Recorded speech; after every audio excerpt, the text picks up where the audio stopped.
All right, guys, welcome to week 3. We made it of our web class. This week, we're going to be talking about HTML structure. Now, we have been creating web pages for the past 2 weeks, but we just haven't compartmentalized them, and that's what we're going to talk about today.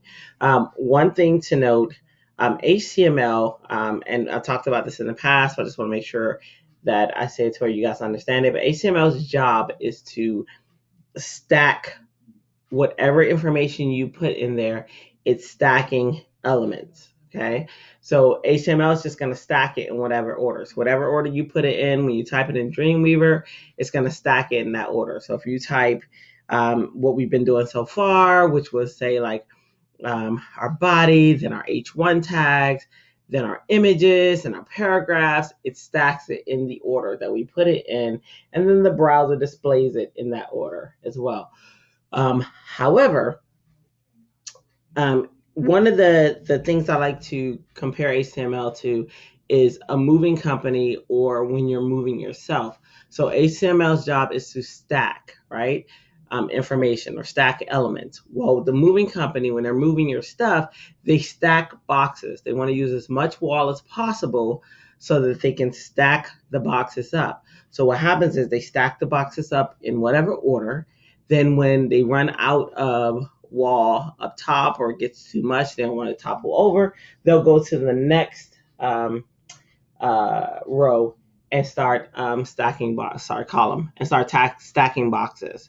So that's pretty much what was happening and what we've been doing. But what we're going to do is we're going to dig a little deeper into HTML5, and we're going to go with elements that they already have set up for us so that we can have areas to put those H1 tags, those paragraph tags, those images, and our nav and stuff like that. So one of these is going to look familiar because we touched on this last week, but there are more, right? So the one that looks familiar should be your nav element that's up here. So what we have right now is the body. Then we have a div, right? Div tag. And then that thing that extends the functionality of a tag is called, what's it called? Oh, somebody, I know you said it, element, right? So we have the ID element, and we'll talk about what that means in more detail today. But the ID element of wrapper, right? And then so that one opens there, and then it closes down at the bottom. And I just realized that I actually have the incorrect, hang on. You're actually not closing wrapper, you're closing a div. My Photoshop, for whatever reason, has just not been on its best behavior. But whatever. All right, so we're closing a div. So let me go ahead and move that back out. All right, and make it back. Okay, so that's how that's supposed to look. Actually glad that happened in a way, because I love anything that happens I use as a teaching point. But anyway, so it's the div because that's the tag. So the tag we'll be closing out is the div tag. And then the class or the ID of wrapper, that's pretty much just, like I said, an element extending the functionality of the div. Then we have our header element, our nav element. So anything that you want that in that header, such as an image, maybe your title and your logo. Sometimes you can have your nav bar inside of your header. I chose to do it separately just so that we can have separate areas. But as we progress, you'll see you can have your nav bar inside your header and things like that. And then we have our main, which is like our main information that we want to highlight. A side is usually like your sidebar. I just had it in here stacked like this. Once we get into CSS, you'll see the true awesomeness of a side. Once we dig deeper into CSS, you'll see the true awesomeness of a side. But for now, it's just here in the stacking order that we have. And then there's section, which you can use to like section off different areas.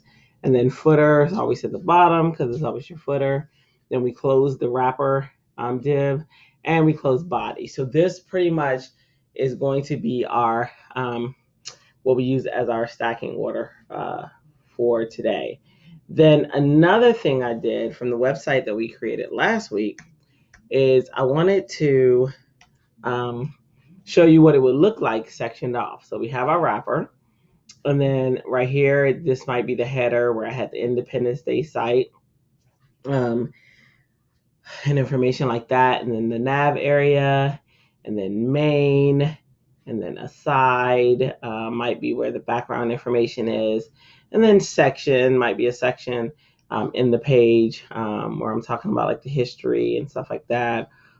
And there's also article as well, and we'll talk about that later.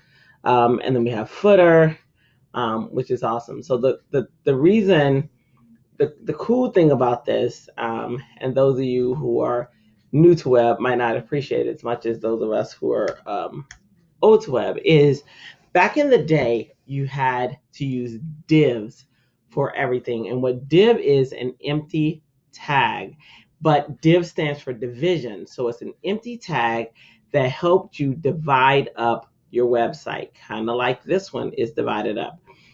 But every tag, as you saw me when I changed this, right, every tag ends in div. So even if I had div, say div ID equals header, the closing would be div right here. And if I had div ID equals nav, the closing would be nav right here. And if I had div ID equals main, so all of these on the side would have the same tag, and it would say closing div, right? It would be that one. Well, there's this thing called divitis, where it was coined, where people started using divs too much. And when you use a whole bunch of them, it becomes impossible to figure out which div you're in, because all of the closing tags are exactly the same. So the World Wide Web Consortium, who are the ones who run the W3 schools and write the rules for HTML, said, hey, you know what? And first they said, hey, you know what? We need to make this easier, because one of the things that's confusing are the screen readers. So that means people who use screen readers and things like that, they couldn't have a great experience because it's just super confusing for that. So they wanted a way to mainstream it, and that's when they made the header tags and nav tags, the main tags and stuff like that, so that these also close with different tags. You know, have a whole bunch of divs that cause a whole bunch of issues and craziness, right? So this is why this is important. This makes your site semantically sound, as long as you're using them properly, and you don't have a whole bunch of divs to figure out. So really, that was one of the main reasons I used comments, which we went over last week, because I would have to comment this div to say, oh, this div is header. So I will comment that out to say header. I will comment this one to say nav. I will comment this one to say main, because that was the only way to get some type of control over what div goes to what. What is this actual element, right? Because the end result was a div. So hopefully that made sense. It might not yet, because you just haven't used it yet, but it will. That's the whole goal. The goal is that it will. All right, so I'm going to end this video here. When we come back into the next video, we'll start going into our lists and tables and things like that we're going to do this week to go ahead and get started. So video 1, I am one and done, and I'll see you in a few.